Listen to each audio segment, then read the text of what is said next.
Welcome back to Absolute Units, the official podcast of the Museum of English Rural Life. I'm Joe Vaughan, the museum's social media manager. And I'm Ollie Douglas, curator of the museum's collections. Yeah, we've been busy recording podcasts, Very busy. but really excited, and we've got some amazing conversations coming up to share with you. Well, we've already had them. Well, that's the joy of it, isn't it? Yeah. Yeah. We know how good they are. Yeah. That creates pressure, doesn't it? It's good pressure though. Yeah. We've had some reasonable conversations. No, I hate Is that. I hate Is that what that. you're going to say? Yeah. I hate that. That's not good for They anyone. were excellent They conversations. were excellent, and we're so excited about sharing them. Exactly. And yeah, we were delighted with the response to the episodes we did with Dolly Jorgensen. What an absolute hero. Yeah. Brilliant. There were more questions on Blue Sky about medieval pigs and about a film. Let me get my laptop open. Oh, I remember the film. Yeah, the questions about the film. The pig lawyer film. Yeah, with Colin Firth. The as a pig lawyer. Advocate. Yeah. The Hour of the Pig, a film starring Colin Firth. It was released in the US as The Advocate. They changed the name. They didn't call it The Hour of the Pig there. But it's about a lawyer played by Colin Firth who has to defend a pig. Yeah. So if you've seen it and you follow us and you're listening, we'd love to hear your thoughts. The byline of the film calls it the original courtroom thriller. Yeah. And we got all this stuff coming up in the autumn about Jane Austen. So I thought the conversations I might be having about Colin Firth this year might be to do with his iconic scene in the BBC adaptation of Pride and Prejudice. But no, It's about his role as a medieval pig lawyer. his more important role. Significant role. Yeah. But in this episode, we're moving away from pigs, and we were absolutely thrilled to speak with Scott, who goes by Man in the Woods on Instagram. So Man in the Woods is famous because some time ago now, I think going back about 7 years, he went for a nice walk on a Friday. And then the following Friday, he thought, oh, I'll just carry on that walk. So he got a bus to where he'd finished his walk the previous Friday, and he carried on, and he's been carrying on every Friday since. And he shares amazing work on Instagram related to these Friday walks. So it's this amazingly long, rambling route through the English countryside, which is revealing in many different ways. So we chatted with Scott about his Friday walks, about how he got into content creation, and his work as an artist, responding to the sights and the artifacts that he finds while he's out on his travels. Yeah, it was a great conversation. It was a brilliant conversation. So yeah. And also we refer to several of Man in the Woods artworks throughout the conversation. We'll put links to all of those in the show notes. Enjoy.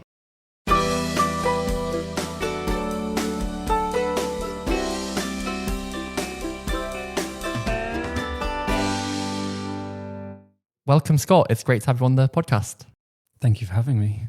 So Scott, we've been looking at your Instagram. We've been enjoying your newsletter. We're following what you're doing at a safe distance so that you don't notice us. I wonder whether you could tell us a little bit about your practice and where it began and why and how did you get into rural spaces and places?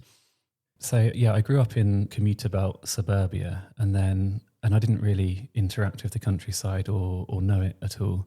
And then moving into London to go to art school, the countryside somehow felt more... So it felt kind of closer. I think there's something about cities, the way the layers of time are kind of visible in front of you. You can sort of really see all this collection of villages that have slowly glued themselves together and the gaps in between filled in and this sort of rural landscape that once was, especially in London where it's, you know, the villages were so densely packed before they became the city. And yeah, I suppose I started becoming interested in just walking around and sort of taking in the environment and the history. And you start then noticing the kind of rural past of these ex-villages. What kind of places were you looking at? So I was living in South London and I was specifically Peckham for a while, and I became interested in the Old Kent Road as this kind of drover's route into London to go to the markets, taking cattle in. I mean, the Wetherspoons in Peckham is called the Kentish Drover, I think. Oh, that's interesting. Yeah. Yeah, lots of drovers pubs. Yeah, so I was really interested in that, and there's also a big bit of open space in Peckham called the Rye, which I believe has never been built on, and half of it I think was a farm until I think halfway through the last century. I was having a quick look in our database actually about Peckham Rye because I knew that you'd had that connection, and I've discovered I haven't looked at any of these photos, but we've got loads of photos of Peckham Rye, and the reason for that is they're part of photo collections connected with the Open Spaces Society. So this is Britain's oldest sort of organisation for protecting common land and accessible spaces like parks and pathways and things like that. And in these photos, there are 3 really intriguing sets of transparencies, which I really have to dig out at some point, because one is described as Peckham Rye soldiers drilling, one is described as Peckham Rye Park children playing, and the other one is described as Peckham Rye Park 2 ladies in a pram. That's really interesting, yeah. And I became particularly interested in the stories connected to the Rye because there are lots of little bits of local folklore around there. One of them is that Boudica fought her last battle against the Romans on the Rye, which is almost certainly not true. But I really like that the story lives there and had some kind of resonance to people at some point. There's a good story about Charles Dickens. So Charles Dickens had his mistress lived in Nunhead, just off the Rye. And there's a good story about how he perhaps died at her house, and because it was seen as unseemly, him dying at his mistress's, they carried his dead body across the Rye and chucked him on a train and got him back to Kent quickly. I mean, I don't think that happened either. But there are some really good stories, and there's also some real stories as well. Well, not that I think it's important to distinguish too much between real and not when it's folklore. I was going to say, I think there's something really interesting about the difference between, I guess, quote unquote, real and fake or fictitious stories, because both have that impact on people's like local mythology and how you relate to the space around you. And there's always a rootedness in the real, isn't there? So you're talking about drovers' roads and particular routes to get through to that part of London or through these sort of edgelands and sort of suburban areas. And this idea of taking corpses, getting them from A to B, also connects to particular ways of navigating the landscape. So we had an amazing talk some years ago by a scholar who's done some work on corpse roads. So these are traditional routes that you take a coffin and you take it to the graveyard, to the cemetery where it's going to be buried. And some of those go through quite weird kind of rural spaces and places between rocks, sort of navigating across fields. And in a way, it's those sort of routes, those highways and byways that exist for very particular purposes, whether it's bringing livestock into town or it's about navigating with your secret lover's coffin, literary figures who need to be hidden away. Those are real, genuine uses of the landscape, and then you build up stories around them. So it doesn't really matter whether those stories are factually accurate, but they have a rootedness in place and in the way in which we use landscapes. Yeah, and I think when there isn't that rootedness, those stories just don't take hold. So I think there has to be a kind of relevance or a reason for them to land and stick in the place. So I think in that way, there's a kind of truthful relevance to a lot of these stories. I mean, I live in Bristol now near an off-licence called Maid Marian. And I think the only reason that name is there is because the area I live in is part of the old King's Wood, which was a big, I think it's a royal forest. So I assume from that some of the kind of Robin Hood stories might have popped up in that area. But as far as I know, I've never heard this from anybody, but I imagine it's connected to the old King's Wood. But there's no other reason for Maid Marian to be living around East Bristol. I do love when places are named after known figures. I'm from Grantham, so actually quite close to Nottingham and the woods where Robin Hood's most famous. But one thing I love about my hometown is that we have the Isaac Newton Shopping Centre, which is... I'm sure he'd have loved that. Yeah, definitely. What a legacy. Yeah, gone there to get his apples. Yes, yes.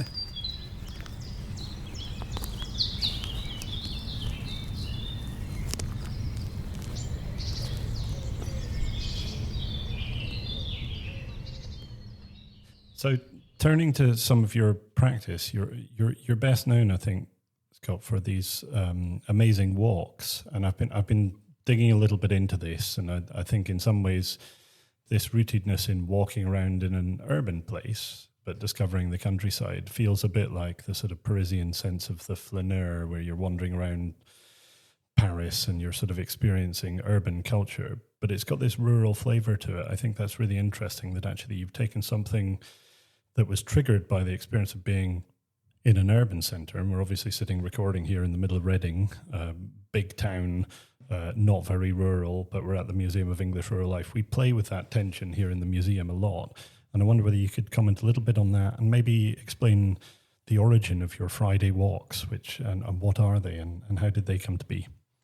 Okay, that's really interesting. And I don't think I'd actually thought about it in that way before. But you're right. I think the way I approach walking in the countryside is a bit more like that kind of traditional psychogeography kind of city-based practice of slowly walking and looking at all the little bits and pieces.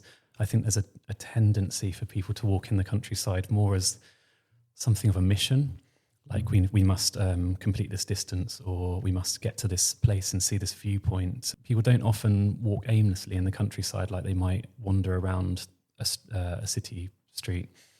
And I don't think there's a wrong way to walk in the countryside, by the way. I think it's fine to do these missions or these sort of long distance paths, or go and look at the viewpoints or whatever it is that gets you out there.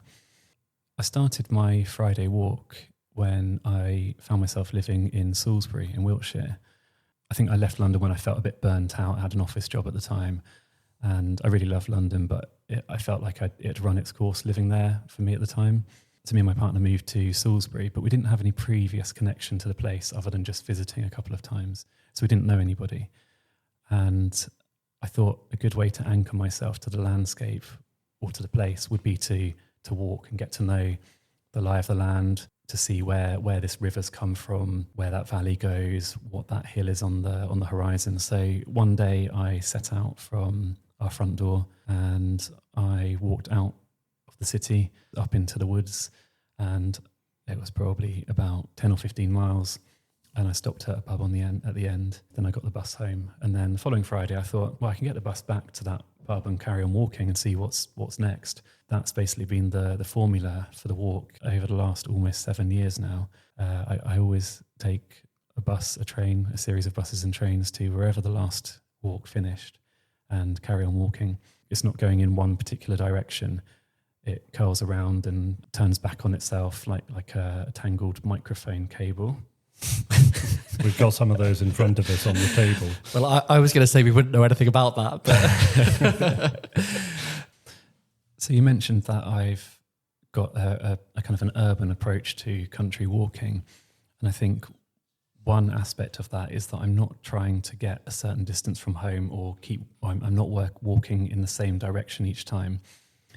I regularly turn back on myself or cross paths with an old walk, and the walk kind of tangles and meanders. And I think that's probably a bit more like how you'd explore city streets, trying to get to know each corner and, you know, what's on that road, what's that pub over there, what's that building down there, rather than a traditional country walk where you tend to follow things in one direction. I think if you're thinking about the kind of history of people who've taken journeys in the countryside, there are amazing sort of early examples of people taking tours, and I'm thinking like Arthur Young and William Cobbett. These are people who had a purpose to their trip. They're going out to look at the state of farming or the countryside, the state of the rural poor. They're often quite cantankerous, or they're complaining about how people are managing things and doing things. And I think what's really lovely about the way in which you're doing this is it's neither judgmental nor is it destination driven. It's not with a particular output and an end point in mind. And that psychogeography thing, the way in which, say, Will Self and Ralph Steadman did it, it feels much more like that. It's about grappling maybe with a bit of social isolation, maybe with just wandering and discovery. Discovery is key, and it's so nice to see you doing something that echoes the way in which I guess people wander around museums and collections, and they sort of discover and come across things that they haven't seen before, or maybe that are unfamiliar, or maybe are familiar, and just sort of tick a box or spark a light in their mind. You know, it's amazing. It's an amazing piece of practice. That's such an interesting description. I do think of the things that I see on my walk as artifacts, whether it's objects in a church I've stopped at, or a pub sign, or a standing stone in a field. On every kind of level from the mundane to the very, very special. It is in that way a little bit like walking around a museum and taking all these sort of cultural artifacts and natural artifacts as well in sometimes. And I can see that reflected so strongly in your in your artistic practice as well, the art you make. And we're going to be talking about that in the next episode with Scott as well, which will be very exciting. Where have your walks taken you so far? Like, what kinds of places have you been to? So because I started in Salisbury, I have explored a kind of a radius around Salisbury quite extensively. And then when I moved to Bristol, I managed to sort of wend my walk back up towards Bristol. So I've explored a lot of Wiltshire and Somerset, Gloucestershire, going up to Warwickshire and Birmingham, and all the way down to Dorset recently. So there's a good sort of solid chunk of, what would you call that? Like, I almost want to call it the Midwest, but Yeah. I like the Mid-Southwest. The Midwest, the Mid-Southwest. Yeah. Coming back to that sort of comment about it being similar to navigating a museum collection, there's an essay from the late 1980s by a geographer called Sheldon Annis that I've often used as a point of reflection for thinking about designing museum spaces. And in that article, Annis divides museum space into three. He talks about cognitive space, pragmatic space, and dream space. Now, pragmatic space is the social context of your visit. So maybe you come with your family, maybe you come with a school group, maybe you're just wandering in off the street. You're like, oh, the Museum of English Rural Life, must go and have a look at that. Probably some weird stuff in there. So that's the sort of social context. The cognitive space is kind of what I'm supposed to be doing. That's the designed order. It's the kind of curatorial narrative on the walls, the choice of things to stick in the case. And then the dream space is this sort of subjective affecting relationship that we have with the environment around us, the things that just leap out to us. And I think there's a bit of that comes through both in your practice, but also in the work that results from it, because some of it is about designed order. It's about typography. It's about putting texts and images together. That's a kind of curatorial practice in a way. It's like the selection of stuff to stick in a case or how you then label it. But there's also a huge amount of the dream space, that subjective affecting thing going on. And there's an amazing piece of work that you just produced and just put online called The Beast. It's a fat cow. You know, we're big on our fat cows. Fat cow portraits being in some ways the inspiration of this whole podcast. And I think you woke up in the middle of the night and just had to produce that. So is that dream space? Does that feel like designed order? I mean, where do you fit in all of that? So that seems like quite a literal description of a dream space, doesn't it? Waking up in the middle of the night to draw a fat cow. Sounds like I'm being rude about somebody. I'm not. We love fat cows here. Actual literal fat cows. Literal fat cattle, yeah. Beefier the better. That's really interesting, that description of those three different kinds of spaces, of three different kinds of approach. And I think one thing I really like about my Friday walk is that I suppose I can't remember if you said the practical or the pragmatic space. I suppose is almost the constraints that I do it every week, that I go and do it. I take public transport out. I know where I'm starting, and I know that I will be doing it each week. And I suppose that there's like a nice sort of arbitrary or initial structure that sets up that then opens up those other two spaces.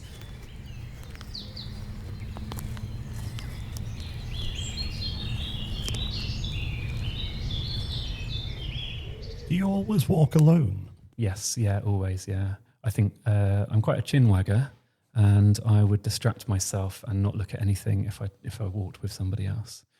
I think I'm an annoying walking companion for similar reasons. What's your vice? I used to run with colleagues, actually. We used to go for runs, and I'd talk all the way around, and I think they went off wanting to run with me. I do exactly the same. Yeah.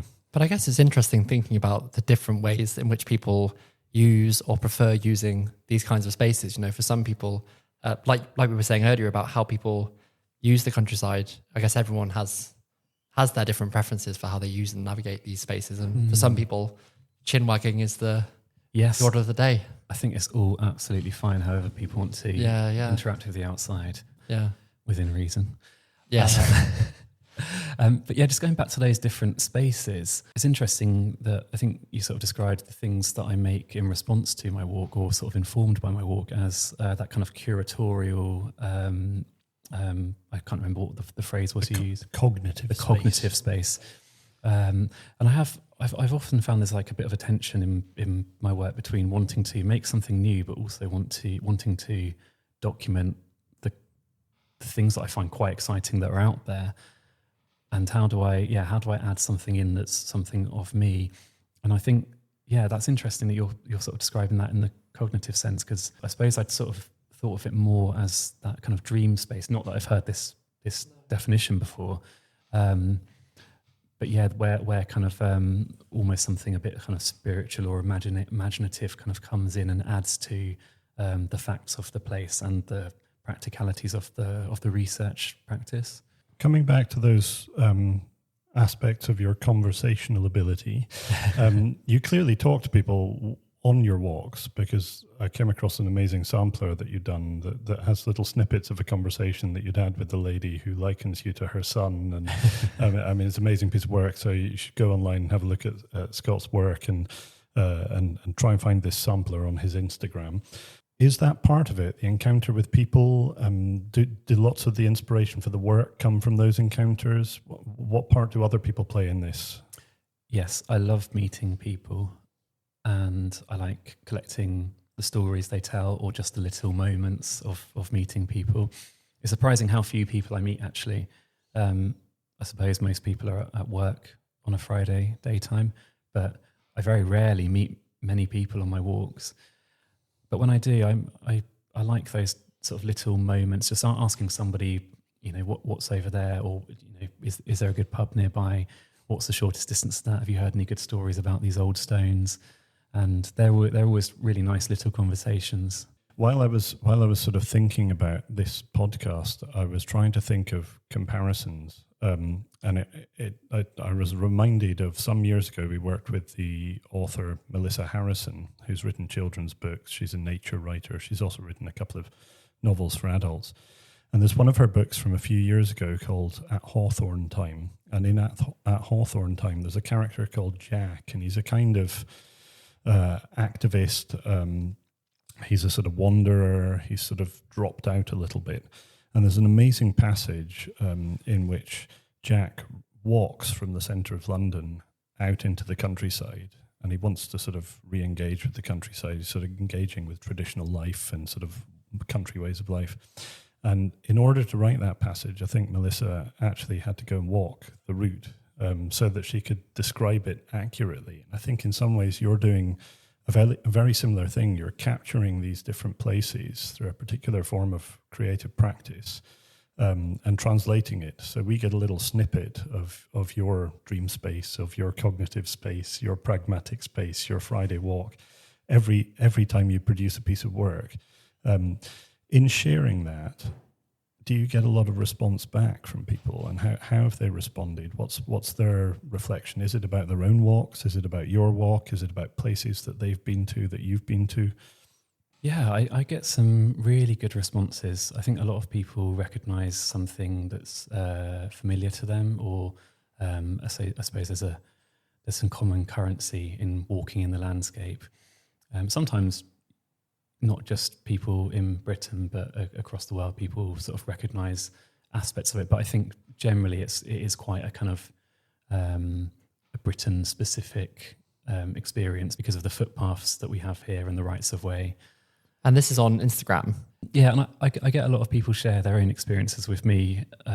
Like every week, I'll have quite a few messages of people saying, I saw this style and it made me think of you, or I saw this particular thing and it reminded me of a thing that you saw recently.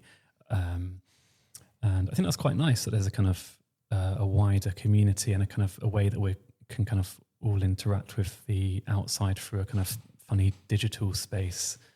Well, it does feel really interesting that there is across your work this divide between exploring physical space and yet documenting and sharing it through online content. And I suppose this might be an interesting moment to talk about the online space in which you're producing all your work and your engagement. How did your walks lead into content? Like, what was the point where you began documenting them in that way? So initially, my Friday walk was just for me. It was just a way of me connecting to the place where I was living and the wider landscape. At some point, I started sharing just the odd photograph of things I'd seen. And I found myself in conversations on social media about the things that I was seeing and people reacting to them and finding them interesting and sharing their own experiences back with me. And I started taking little video clips, which with not much happening, kind of 2 or 3 second clips, often completely still, where you might just get a snippet of bird song or be able to see how windy it is because of the leaves moving. And it was initially just for my own documentation, partly using my walk as a research tool for my work, so I have that there, and partly just for my own enjoyment. And I think how responsive other people were to it when I started sharing these clips on Instagram was what made me start to put them together as kind of complete weekly videos. And they're very cobbled together and not at all especially professional, but they're a nice little document of my walk each week, which is I really enjoy. And they're wonderful. They're wonderful watches. I mean, thank you.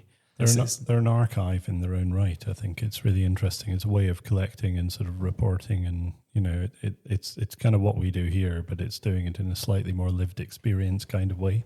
That lived experience thing, I think, is really important. You said earlier about approaching whether it's a museum or a walk in the countryside in a non-judgmental way. I'm often thinking about culture and how we can perhaps form a sense of identity in the place that we are connected with, irrespective of who we are and where we're from. I think that's why I really like to look at things in a non-judgmental way. Whatever the human culture is that I encounter naturally informs the culture, I suppose, that makes me up or makes me who I am. And so I find that really interesting, just documenting all these little bits, whether it's the little logo on a local council footpath sign or the overuse of exclamation marks on a pick up your dog poo type sign, or the accents in a pub.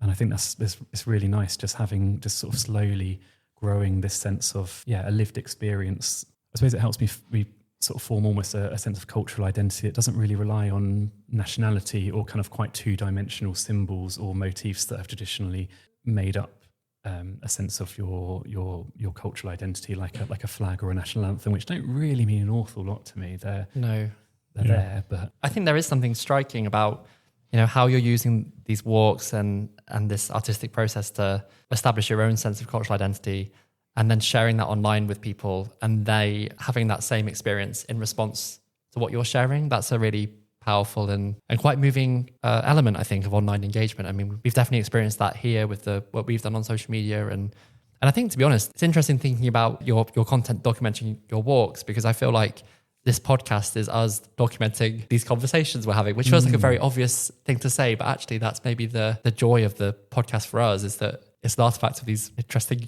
conversations we're having and meandering through spaces that we never expected to explore ourselves, I think. Yeah, absolutely. The collection here it attracts people, and when they come in, you've obviously been before, you've enjoyed the museum, you've been in contact with us online, it draws people in, and then they have those connections, and we end up having these amazing encounters, fascinating conversations, whether that's a visiting researcher looking at baskets or someone in the reading room who's researching.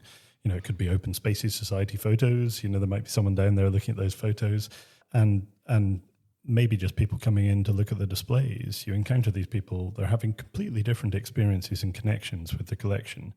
And I think what your work is doing is it's bringing together a whole series of different ways of engaging with the countryside that I find absolutely fascinating. And these might not be points of reference for you, but they feel like things that your work reminds me of. So there's that literary experience that Melissa Harrison had. There are those psychogeography points of connection that you mentioned earlier. There are loads of other forms of practice in different disciplines where people have used lived experience as a way of route into understanding the world. So one is phenomenology, phenomenological philosophies, I'm struggling to say that. These emerged in the early 20th century, and then they come to play a part in loads and loads of different academic disciplines. So the academic disciplines I'm familiar with in particular are sort of archaeology and anthropology. in the later 20th century, phenomenology becomes this important way of trying to describe a relationship with landscape. So archaeologists get out into the landscape. They walk landscapes and routes that ancient people would have walked to try and get a sense of that lived experience of being in those places. Anthropologists are also doing other things as well. So there's a great anthropologist called Clifford Geertz who comes up with this brilliant idea of thick description. He writes an essay about Balinese cockfighting. And the way he does that is just through this really detailed description of what's going on in these cultural encounters and moments that he's experiencing. And I think your work is doing that, and it's doing it in just these little microcosmic ways. It's sort of drawing out these tiny little anecdotal encounters and turning them into a commentary about the wider experience. And then we come right full circle to the contemporary. There's a philosopher and sort of environmental practitioner called Phil Tovey, who's involved in a nature-centric catalyst project at the University of Reading at the moment. And Phil is an eco-phenomenologist, which means he goes out into the countryside and he tries to connect with nature through the experience of navigating places and spaces. So he kind of swims and walks and runs and encounters natural environment, plants and animals and birds along the way, and tries to get into the mindset of those more than human others. All of these kind of things come through to some extent in your work. It's a kind of fascinating mishmash of encounters that are driven by the experience of just being there. What you encounter drives that.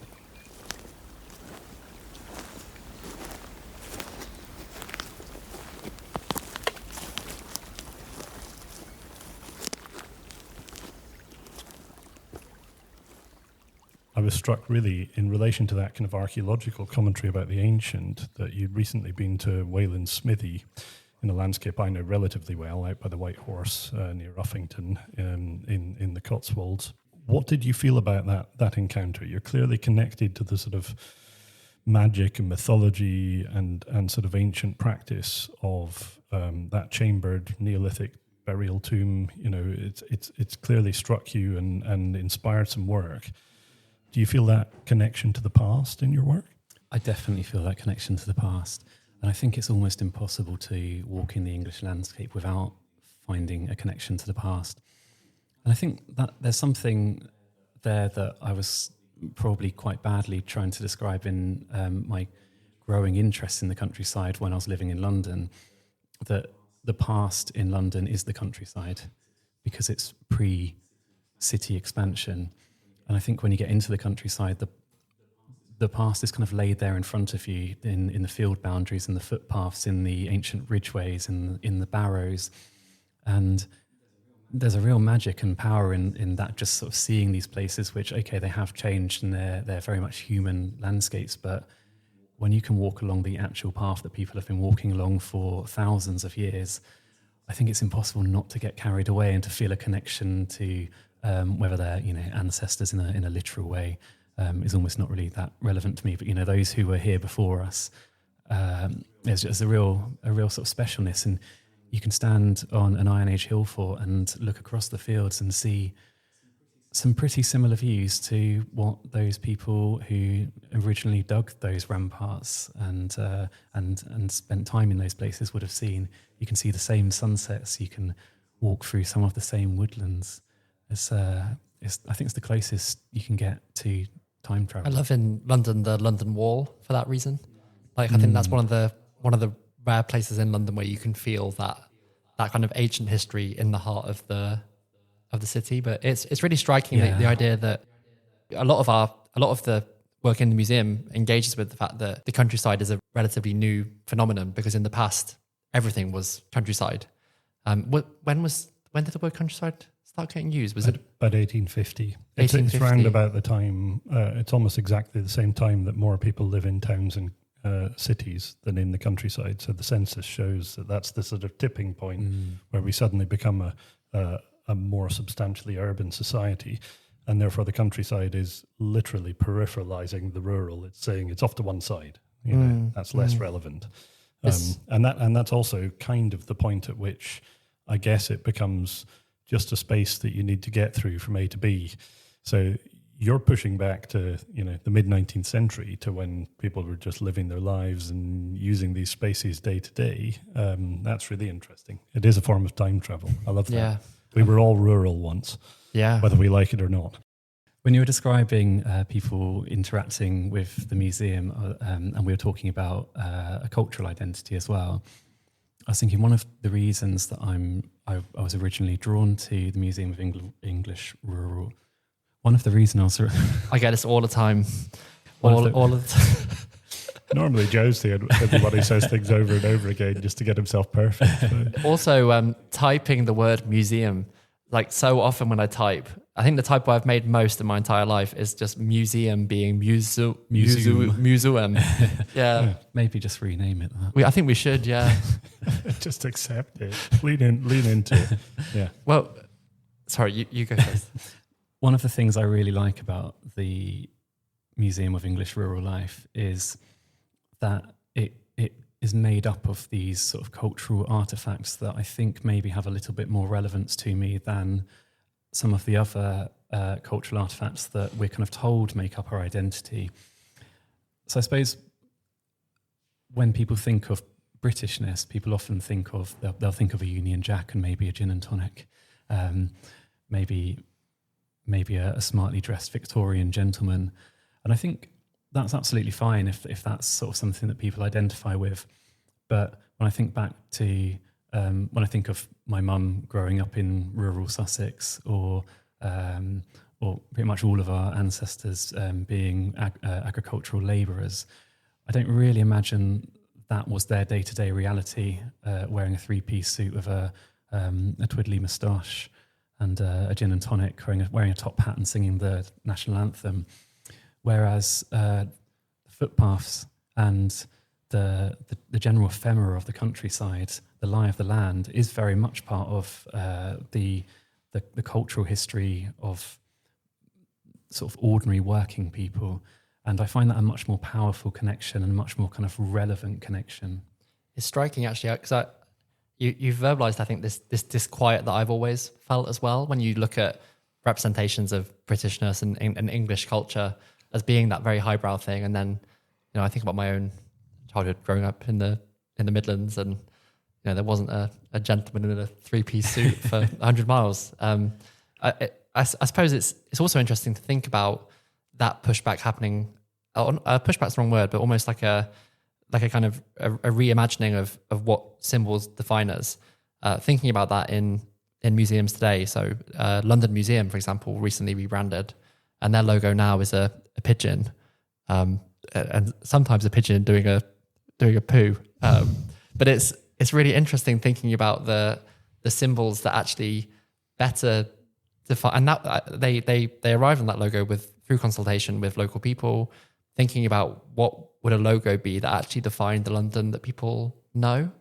And it's really interesting thinking in that case, there are so many landmarks that may define London in an international way, but they are not the ones that define London for the people who live there. And it's really interesting thinking about that in the broad way you do in your work. I love that. I didn't know about that rebrand. And I suppose, like in the same vein, the Museum of English Rural Life clearly uses a big cow or a big pig as a kind of a visual identifier quite often. It could very easily have been a country house or a folly on somebody's estate, but that wouldn't have an awful lot of relevance to your kind of working class history, which is a bit more relevant to your average person.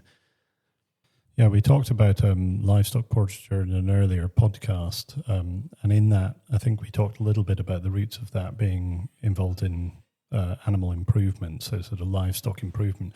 A lot of that is obviously funded by big landowners and sort of influential innovators, but it's practiced by working people. They're the ones that are working with the livestock and managing them day in, day out. So I think it's those points of connection. The big cow allows us to think both about upper class and landed people and about working class people at the same time. And it's also something that the middle classes are buying into, because they're the ones buying the prints that end up on people's walls in urban contexts as much as in rural contexts. So artwork becomes this brilliant sort of meeting point between different strata in these worlds.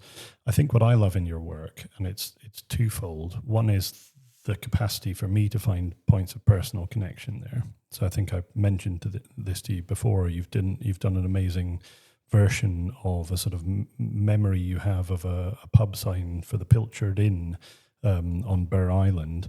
The Pilchard Inn is a pub I spent some of my honeymoon in, so it's got a very personal connection to me. So I was just absolutely overjoyed to come across that sort of point of reference to my own life. But there's a project that we ran some years ago now that was really about trying to embed in our online database better references to place names and geography.